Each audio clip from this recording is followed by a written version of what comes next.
Un avión construido en madera. Un saboteador que nunca destruyó nada. Un grupo de magos que escenificó una explosión que jamás ocurrió.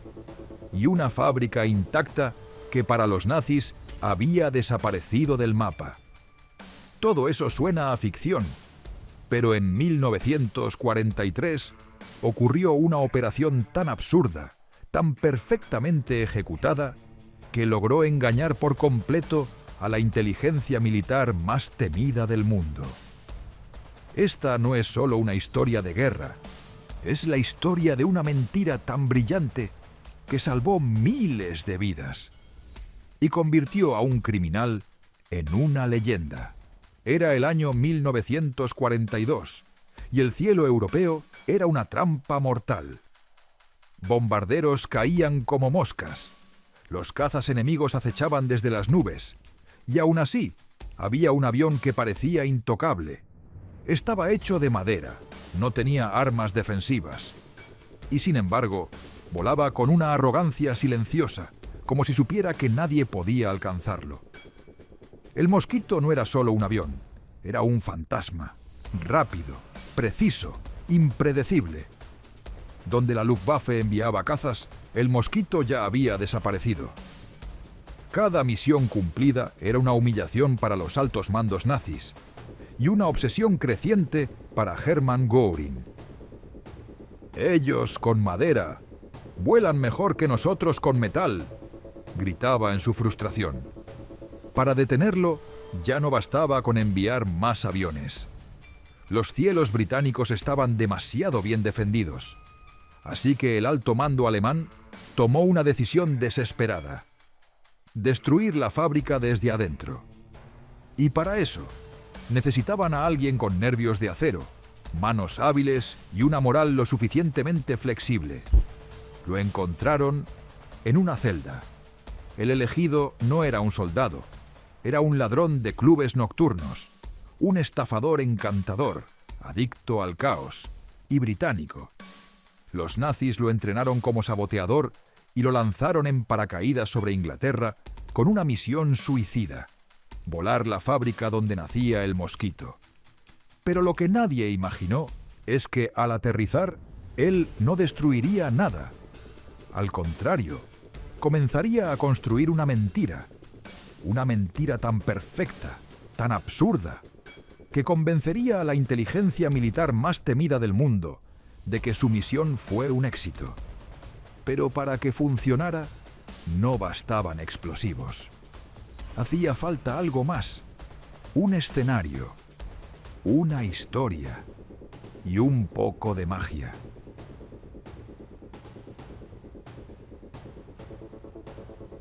Porque no todo en la guerra se gana con bombas. A veces, lo que marca la diferencia no es una explosión, sino la ilusión de que ya ocurrió. Y justo cuando los nazis más creían tener el control, algo comenzó a gestarse lejos de los campos de batalla. Algo extraño, algo que olía más a teatro que a guerra, más a espectáculo que a estrategia. Pero en ese espectáculo, cada detalle importaba, porque si una sombra se movía donde no debía, el enemigo podía descubrir que todo era una farsa, y si eso pasaba, toda la operación colapsaría. Todo comenzó con un hombre que no parecía tener nada que ver con héroes o estrategias militares. Eddie Chapman era, en esencia, un criminal, fugitivo, estafador, adicto al riesgo. Había escapado de prisión, robado bancos, manipulado a ricos y pobres por igual. Era exactamente el tipo de persona que nadie contrataría para una operación secreta. Y al mismo tiempo, el único capaz de hacer lo impensable sin pestañear. Cuando los nazis lo encontraron preso en las islas del Canal, vieron en él un perfil perfecto, sin patria, sin lealtades, pero con habilidades que ningún soldado entrenado podía igualar. Chapman no dudó. Si había algo que amaba más que el dinero, era la adrenalina. Aceptó la propuesta alemana y fue trasladado a París, donde comenzó un entrenamiento intensivo. Aprendió códigos, explosivos, paracaidismo, técnicas de sabotaje. Todo lo necesario para infiltrarse en Inglaterra y volar desde adentro la fábrica de Havilland, donde se construía el Mosquito. Un avión que, para los nazis, ya no era solo una máquina de guerra, era una afrenta personal. Chapman se convirtió en su arma secreta. O al menos eso creyeron. Porque lo que los alemanes no sabían era que él ya había tomado una decisión. Antes de siquiera tocar suelo británico, Chapman tenía claro que nunca cumpliría esa misión. Lo suyo no sería el sabotaje, sino algo mucho más complejo, el engaño. Y para llevarlo a cabo, necesitaría convencer no solo al enemigo, sino también a los suyos. Engañar a ambos bandos. Caminar en la línea delgada entre traidor y patriota. Y lograr que todos, absolutamente todos, creyeran su mentira.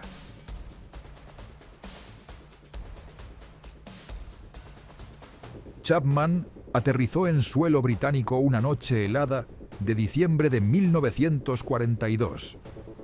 Se suponía que debía llegar cerca de Hatfield, donde estaba la fábrica del Mosquito. Pero el salto salió mal. Se atascó en la compuerta y cayó en el lugar equivocado. Herido y desorientado, tenía dos opciones: esconderse y cumplir su misión, o entregarse. Eligió lo segundo. Caminó hasta la comisaría más cercana y pidió hablar con alguien del MI5. Y lo más increíble no fue que lo recibieran, sino que ya lo estaban esperando. El servicio de inteligencia británico lo conocía, no por su historial criminal, sino por algo mucho más delicado. El Proyecto Ultra, que había descifrado los códigos alemanes, ya sabía que un saboteador sería lanzado en paracaídas. Solo no sabían quién. Cuando Chapman se identificó, los engranajes del espionaje se pusieron en marcha. Fue llevado al campamento 020, donde lo interrogó uno de los hombres más temidos del MI5, el teniente coronel Stephens. Durante horas, Chapman relató todo: su pasado, su entrenamiento, sus contactos, y al final ofreció lo impensable: convertirse en doble agente. Aceptar su propuesta era una apuesta temeraria. ¿Cómo confiar en un ladrón profesional? ¿Cómo saber que no mentía ahora, como había mentido toda su vida? Pero Chapman no solo hablaba con frialdad, hablaba con precisión. Sus detalles eran inquietantemente exactos. Y lo más extraño, no pedía nada a cambio, solo una oportunidad. El MI5 decidió arriesgarse. Le asignaron un nuevo nombre en clave: Zigzag, y juntos comenzarían a fabricar una mentira tan compleja que debía resistir incluso el escrutinio de los nazis más paranoicos. El primer paso: simular que la fábrica había sido destruida. No parcialmente, no dañada, destruida por completo. Para lograrlo, Chapman debía contar una historia perfecta. Una que incluyera fechas, explosivos, ubicaciones específicas y un supuesto cómplice que no podía ser interrogado: Jimmy Hunt, su antiguo socio, que estaba preso. Pero eso no bastaba, porque los nazis no iban a creer solo palabras. Necesitaban ver, y para eso había que crear una imagen convincente desde el aire. Ahí fue cuando el MI5 hizo algo que rozaba la locura. Contrataron a un mago. Jasper Maskelyne no era un militar, era ilusionista, un experto en engañar al ojo humano. En sus manos, la fábrica de Havilland se convertiría en un escenario de teatro, con estructuras falsas, hollín, escombros distribuidos en patrones lógicos y puertas quemadas colocadas con precisión quirúrgica. Todo debía parecer devastado, sin estarlo. Y todo debía estar listo para cuando los aviones alemanes pasaran a tomar fotografías. El más mínimo error, un ángulo equivocado, una sombra fuera de lugar, y el truco se vendría abajo. porque no solo buscaban engañar a un país, querían engañar al mismísimo corazón de la inteligencia nazi.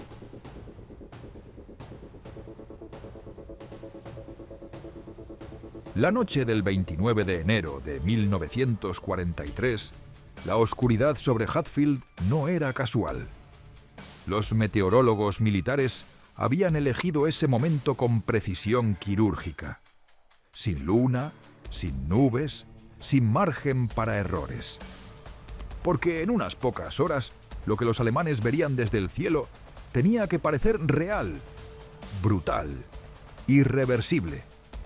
Pero en tierra, la fábrica de Havilland seguía intacta. Los obreros dormían, las máquinas esperaban, y un grupo de artistas, ingenieros y espías se preparaba para montar una escena de guerra que jamás ocurrió. Jasper Maskelyne y su equipo trabajaron como si el destino del mundo dependiera de su escenografía. Y quizá así era.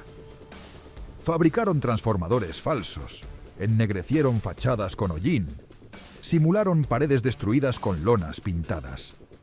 Hasta los escombros fueron colocados con intención estética, como si el caos tuviera un director. Las puertas del edificio principal fueron reemplazadas por otras, exactamente iguales, pero aplastadas, calcinadas, dobladas hacia afuera, como si una explosión las hubiera arrancado de su lugar. Desde el aire, todo eso debía gritar una sola palabra: saboteado. Pero el engaño no podía depender solo de lo visual. La inteligencia alemana era más astuta que eso. Por eso el MI5 fue más allá.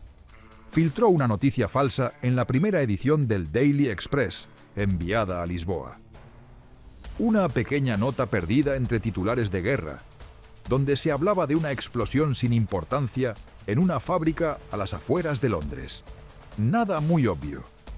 Nada que levantara sospechas, salvo para quien estuviera buscando exactamente esa información. Y los nazis, por supuesto, la estaban buscando. Chapman, mientras tanto, se mantenía en silencio. Observaba cada detalle, cada mentira colocada como una obra de arte. Sabía que todo dependía de su próxima actuación, porque no bastaba con simular un ataque. Él debía convencer a sus antiguos jefes, a los mismos que lo habían entrenado para destruir, de que había cumplido la misión con éxito. Y eso requería algo más que una historia convincente. Requería frialdad, precisión y nervios de acero. Cuando el avión de reconocimiento alemán finalmente sobrevoló Hatfield, todo estaba en su lugar. La fábrica parecía un cráter industrial. Las sombras eran coherentes. Las estructuras irreconocibles. Las fotografías que tomaron fueron enviadas a Berlín con urgencia. Y al otro lado de la radio, Chapman escribió el mensaje que llevaba semanas preparando. Informó del éxito de la operación. Dio coordenadas. Describió los daños. Y firmó, como lo había hecho desde el primer día, ¿Fritz? Lo que no sabían era que Fritz había dejado de existir y que en su lugar solo quedaba el humo de una mentira, perfectamente ejecutada. La mentira estalló con más fuerza que cualquier bomba. No hubo humo real, pero en Berlín el impacto fue tan devastador que si alguien hubiese colocado un estetoscopio sobre la mesa de operaciones del alto mando nazi, habría escuchado el corazón de la inteligencia alemana deteniéndose por un instante. Las fotografías eran arte macabro, estructuras ennegrecidas, transformadores destrozados, columnas de humo dibujadas con precisión de cirujano. El Mosquito, ese avión fantasma que se burlaba de la Luftwaffe, parecía haber sido pulverizado. Y los nazis, orgullosos y satisfechos, lo celebraban como si hubieran derribado al mismísimo Winston Churchill con sus propias manos. Chapman, o mejor dicho, Fritz, era ahora su héroe inesperado. El tipo que había salido de una celda con más historial delictivo que honor militar, había logrado lo que toda una flota aérea no pudo. Von Groening, el mismo que lo miró con escepticismo semanas atrás, ahora lo mencionaba con reverencia. Le enviaron mensajes de felicitación cargados de entusiasmo, como si cada palabra tuviera dinamita emocional. Fue un orgasmo estratégico, una victoria ficticia que recorrió cables, oficinas, mapas y cafés de inteligencia. Nadie cuestionó nada. ¿Para qué hacerlo? Tenían lo que necesitaban ver: humo, y eso bastaba. Pero el espectáculo no terminaba con las fotos. Para convertir una mentira en historia, Chapman debía hacer lo más peligroso de todo: regresar al corazón del monstruo, volver a territorio enemigo, mirar a los ojos a quienes podían matarlo en segundos si notaban el más mínimo parpadeo fuera de lugar. El M5 lo preparó como a un actor de tragedia griega. Ensayos, simulacros, entrenamiento psicológico. Cada palabra debía sonar sincera, cada pausa debía parecer humana, cada mentira debía vestirse de verdad, porque una mueca mal colocada, un recuerdo narrado fuera de secuencia, y todo se vendría abajo como una torre de cartas con dinamita en la base. Disfrazado como tripulante del barco mercante City of Lancaster, Chapman llegó a Lisboa cargando algo más valioso que dinamita: una historia perfecta. Como toque final, propuso entregar a los alemanes una bomba camuflada como un trozo de carbón. Un gesto tan descarado, tan deliciosamente teatral, que solo podía venir de alguien que ya no jugaba el mismo juego que los demás. Los alemanes lo recibieron como a un mesías moderno. Le creyeron todo. Y no solo lo creyeron, lo aplaudieron. En una ceremonia secreta, bajo cielos fríos en Oslo, Chapman recibió lo impensable: la Cruz de Hierro del Tercer Reich. Ningún otro británico puede decir lo mismo. Le dieron 110.000 marcos, un yate privado, y lo bañaron en elogios como si acabara de cambiar el curso de la guerra. Era como ver a un actor ganar un Oscar por una película que nadie filmó. Un ladrón, un traidor, un doble agente. Ahora condecorado por el enemigo que jamás supo que estaba aplaudiendo su propia humillación. Y mientras brindaban con vino y lo trataban como a un dios de la guerra, Chapman hacía lo que mejor sabía hacer: robar. Solo que esta vez no eran relojes ni billeteras, eran secretos. Fotografió a agentes nazis, grabó sus voces en la memoria, anotó patrones, nombres, fechas, transformó cenas de celebración en expedientes para el MI5. La fábrica del mosquito jamás dejó de producir. Pero Chapman logró algo aún más letal: dinamitar desde adentro la confianza del enemigo en su propia inteligencia. Lo que voló por los aires fue su orgullo. El mosquito nunca fue destruido, ni la fábrica, ni su legado. Gracias al engaño orquestado por Chapman, la producción continuó sin interrupciones. Aquel avión que parecía una anomalía, hecho de madera, sin armas defensivas, siguió surcando los cielos como un fantasma que no se podía atrapar. Bombardeó posiciones clave, fotografió objetivos invisibles y voló misiones imposibles. Su velocidad, su agilidad y su espíritu indomable demostraron que la inteligencia y la audacia podían vencer la lógica de la guerra. Los nazis nunca volvieron a intentar destruirlo, porque en su mente ya lo habían hecho. Chapman, por su parte, regresó a Gran Bretaña tras cumplir su misión con una precisión quirúrgica. No pidió honores, no escribió memorias. Por mucho tiempo, su historia fue un secreto guardado en los archivos del MI5. Pero su legado hablaba por él. No solo salvó la fábrica, salvó también miles de vidas que habrían dependido del mosquito para sobrevivir. Y lo hizo sin disparar una sola bala, solo con mentiras, actuación y una sangre fría que congelaría el alma de cualquier espía moderno. Lo más irónico de todo es que los nazis celebraron su derrota. Condecoraron a su enemigo, le dieron un yate, una fortuna, y lo miraron a los ojos sin ver lo que realmente era: un traidor a su causa, un espía al servicio de la verdad. El único británico condecorado por el Tercer Reich por un sabotaje que jamás ocurrió. Una paradoja tan perfecta que parece sacada de una novela de ficción. Pero fue real y cambió el rumbo de una guerra en silencio. Hoy, cuando recordamos los grandes héroes de la Segunda Guerra Mundial, el nombre de Eddie Chapman no siempre aparece. Tal vez porque nunca disparó, nunca lideró una tropa, nunca apareció en un campo de batalla. Pero su guerra fue diferente. Fue una guerra de máscaras, de sombras, de decisiones imposibles. Y en esa guerra, él ganó.